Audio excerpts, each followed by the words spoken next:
بسم الله الرحمن الرحيم اقرأ باسم ربك الذي خلق خلق الإنسان من علق اقرأ وربك الأكرم الذي علم بالقلم علم الإنسان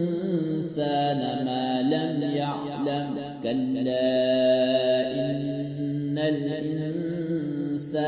ليطغى أن رآه استغنى إن إلى ربك الرجعى أرأيت الذي ينهى عبدا إذا صلى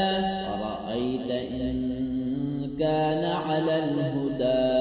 أو أمر بالتقوى أرأيت إن كذب وتولى ألم يعلم بأن الله يرى كلا لئن لم ينته لنسفعا